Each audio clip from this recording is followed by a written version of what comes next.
Endelikte bir işki cümlede tahlil kılaylı hürmetli vatandaşlar. Biz tünegin dedik şeyimizde. Çünkü aldığımızda şiddetli ekim, şiddetli dolkun bilen ekavatkan bir derya. Kaynınızga. Karab neyse vuramsız? Kaynınızga karab tikilemsiz? Her dünyası sizge 10% vermeydi. Muş yeysiz. Bugün Cumhur'un vaziyetini bir de hecinin içilip boğanda belki yaki içilip atkandı, onun için daha akıllıca. Allah kılıçtan kat en azal biz hazırlıca bırak da oldu, yaki şikayet oldu değil. Cumhur Şangan'a asker çıkarandı. Asker çıkaralmaydı. Yak geldi hazırlıca, öz kendisi Şangan çıkarası yıkılap geldin, kaçak asker çıkarırsan dedik. Bir olu yıkılan tanklarını sanat verdik, tekrar bir asker çıkaramıyor. Endi bir yak geleyli, endi yakınlar tünegillerden yani Cuma günü düştüğün keyin deyli. Amerika Koşmuş Ştatlardan Prezidenti Trump soğuda söhbeti, çünkü Amerika vatandaşlığı soğuda söhbeti bizim kararımız, pişirimiz bu 9. ayda elçiledi diyeni de hazır güman kıldık, o elçilendi, elçilmedi, bunu bilmeyimiz dedi. Ki ahirde ben sizge gittim. Vatandaş işinizi olsun dedim, Prezident Trump ne dedi? Biz hazır. Çünkü Amerika vatandaşlığı soğuda uğraşan münasebetle soğuda söhbetini pikar kılışka tayyarına koydu. Eğer vatandaş ben sizge sual koyayım, bir yıl yak iş yıl değil. Amerika Koşmuş Ştatları bilen Cumhuriyet vatandaşı elip verilayotgan soğuda söhbetinin ahirki neticesi şundak bo'ladigan bo'lsa, soğuda söhbetini to'xtatishga Amerika taraf mecbur bo'ladigan bo'lsa, vaqti Cumhur Amerika münasebeti qayoqqa qaratmoqda. Mesela Amerika Cumhur ikki davlat o'rtasida savdo tijorat aloqalari uzilamdi. Xalqaro bozordan aytganda Amerikaning bozori Cumhur Jamhuriyati uchun intayin muhim, intayin cho'ng bozor edi.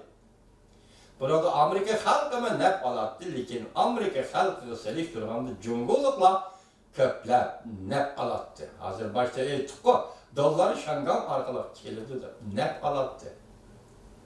Endi sen bunga 5-oyda yeni bilib, 12-oyda berilgan va'dani 5-oyda tugutib, Osaka'da bergan va'dani yana bir oydan keyin tugutib, to'xtatib, yeni bilib, bu yerda qarag'anda Cumhur hukumati yüzden ma'qul degan maydonni yeni bilib, ma'qul deyish, yeni bilish, ma'qul deyish, yeni bilish. Bu Cumhurning söhbet taktikasi bo'lgan. Prezident Trump bu oqibatni butunlay ko'rib chiqdi. Prezident Trump oxiri o'yladiki, Xitoy bilan suhbat olib berishning zaruriyati yo'qkan, bu vaqt isrof qilishgan. Ayni vaqt tadqiqotchi olim Phillips Bari nima degan, Xitoy bilan suhbat olib berishning hojati yo'q, vaqt isrof qilishdi. Vaqt isrof qilishdi. Bugün Prezident Trump bu noktayı tanıp yetip ahire nima dedi? İki devlet o'rtasida suhbatni to'xtatishimiz mumkin. Bekor qilishimiz mumkin. Ondan keyin nima ish yuz berdi? Hech daqiqa yuz bermedi. Biz bu yerda qalaymagan qiyos yoki paraz qilmaylik vatandoshlar. Ben sizlarga yana elib kelgan edim. Qisqa xabarlar shaklidagi xabarlar bilan sizlarni ta'minlayman. Shuni bilan tanishib, hozir shu asosda yana bir tahlil qilamiz vatandoshlar. Bugünkü haberler, yani bugünkü mühim haberler, Şangan'da ötközülgen namayişini topalan diyen Prezident Trump, kiler katem karşı yolda manalı. Mavzular doğru 8. ayının 8. günü jutup. Akbörü şıta haberleri. Yani mesela özara devlet başlıklarının adı 2. 3. derecelik başlıkların sözlerini özara selektirganda bir yerde bırakıl diplomatik yol koyuş diyendek. Yani diplomatik edep diyendek bir işler buldu diyen efendiler. Mesela 3. kol rehber Nancy Pelosi hanım, Avam Palatası'nın başlığı Nancy Pelosi hanımla ne mi diyenlikini sizlerle okutadı. Ne mi dedi? Amerika Şangan demokratik g'oyalarini va o'sha demokratik g'oyalar uchun kurash qilayotgan Şangan xalqini, kishilik huquq uchun kurash qilayotgan Şangan xalqining kurashlarini qo'llaydi deydi. Şunak mı ya? Şunak. Ben sizlerge sözledim. Bugün endi şetav programımıza koyulgan bu mavzu. Bundan bir iki gün burun ilan kılıngan idi. Ben bu doğruda sizlerge sözlemegen edim. Çünkü bana bunu düşündürüş ya ki sizlerge hiçbir iş için bana artık güç talep kılgan işler bir devlet rehberi. Prezident Trump'dan davatkanı sözledim. Şunu kaldırıp koygamsın bir geni şetav depti onu. Prezident Trump Şangandaki namayişini topalan diyen idi. Endi kiler kademni kandak basıdı. Prezident Trump kiler kademni kandak basıdı. Şıtav haberleri yana. Xi Jinping tavuka da tevekkül kıldı. Prezident Trump galba kıldı. Yer şahar ve ekbrallık kılış. Xi Jinping mustabittin deyişçe dünyaga zomagar buluş Cungo halkına aldaydıgan bahane bulup kal. Bir yol bir belba. Cungo Kompartiyası bilen Avrupa'nı, Cungo Kompartiyası bilen Afrika kıtasını tutaştırdı. Amerika'nın yer şahı hükümranlığı da aldırışka. Moşunun özeli yeterli. İktisat şunasla jurnal. Xi Jinping'in mahiyeti mustabitizm dedi. Cungo armiyası Şangang'da peyda bolgan aman Şangang tügüşüdür. Şıtav haber 8. ayının 9. günü yutu. Yani şıtav haberleri her bir kuş bilen Şangang'da Hong Kong'da namayişçilerine bastırır. Kapi işkendek. Kapi işkendek onaylı bir iş. Ondan keyin çok. Mesela sen Şangang'a asker çıkarıp Şangang halkını bastırırsan bu kapi işkendek yani bir piyal çay işkendek onaylı iş değil. Kolada kural yok, ömrünün sınırı yok Şangang halkını. Sen zamanımı atımat pilotla olan kırgın kılsan, bastırış diye şu var. Kırgın kılsan, bastırırsan, tügüzü değil de, Şangang şu an tügüşü değil de, onun değil ki çok. Cumhurluk efendiler, onun değil ki nime kılısıyla, mesela değil. Yüz berberi tekrar, bir yeri şıtav oturup koyup bu gerçekten, onun değil ki çok. Halkara cemiyet kanda inkaz kaytırdı. Amerika Koşmuş Ştatları kanda inkaz kaytırdı. Hatta Cumhurluk üzerine Pıradır hem kanda inkaz kaytırdı. Bekenendeki Japonya, Şarkı Canubu Asya eller kanda inkaz kaytırdı. Bunları oylap koydun mu? Demek oyladım hazırlıkça, fakat de Şangang çiğrası tutup davran götürüşüyor. Kadayda vakırağındaki vakıraş. Ondak bastırmen mançı bir olmayıp, mındak aydap girmen aynı tanka, bana müşilge.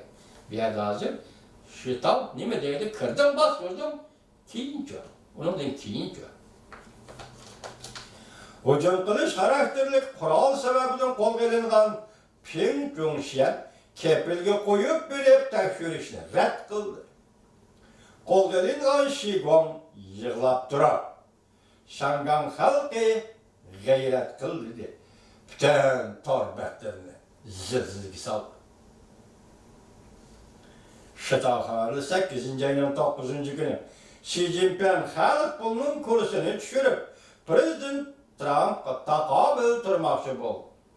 Prezident Trump, Prezident Reagan'ca soğudu uruşa kılmakçı mı? Amerika'nın yana kudretlik Amerika aylandırır. Aylandırış bu Prezident Trump'ın sayılan devirdeki şuarı. Prezident Reagan'a okşaş, yani Reagan'a okşamaydıgan tarafları var Prezident Trump'ın deydi. Pulga karaydıgan yilla Torbetinin aktörü yaki şu programının aktörü Çin Khan. Bugünkü en zor haber 8. ayın 10. günü YouTube'a başlayacak. Bugünkü en zor haber Amerika Cungo emeldarlarına mal mülkünü aşkarılığan aman akıbet intayin eğer buldu. Yakında sizlerle ilişkiyet sözlüğünde Amerika belki garip dünyası bu şunu tayyarlık kılmadır yani. Xitay hıyanetçilerinin, Xitay'da çirikleşken kompartiya kadrlarının çet elge koygan meblağı pulunun ya banka numarını toğutuş. Mümkünlük oturuğu çıkıvat diyendik. Az zaman bir mavzu bulup keptik. Nime deydi? Bugünkü en zor haber. Amerika Cungo emeldarlarının mal mülkünü aşkarlığın aman akıbet intayin eğer bulur. Cungo Devlet Mahkemesi kaltes, gazaplendi. Bayanatı huaçiyen lassada bulup kaldı. Belki bu haber oturup çıkan o şeydi. Şunun için devletmek kimisi katı gazaplendi, çünkü onun değil. Bayanatı huaçiyen lassada bulup kaldı. Münazara katlaşmışlar kimler? Tavcı, Hopun, Macu, Zheng Shuguang, He Ping, 8. ayın 10. günü yutup Abdurre, Mingzhen, Hopen. Çünkü Amerika uğraşı, yani Suudi uğraşı, halk pulunun kiler kıtımlık ötkili. Amerika, Japonya pul vakalet bankaları mında kıyas kılıştı. Çünkü iktisadı 4 çoğun kartını oynap buldu. Peki bunun olapla pulunun kurusunu düşürdü. Demek halk pulunu biz azı yettiğinde şunu toktap kaldı mı? Işıkken içinde başka davran yok. Yani bir yer yemeğin kilovatıdır. Çünkü halk pulunun kurusunu yanı düşürdü. Aksaray intayın kattık tedbiri kaldırıldı. Demek çünkü halk pulunun kıymetini, kurusunu düşürgen zaman Aksaray kattık tedbiri kaldırıldı. Apilli ahbarat doğru 8. ayının 10. günü yuta. Karamet bilin. Cangoçan sabık sevitlerini Amerika iktisadi imbargo kılgan deyikiyen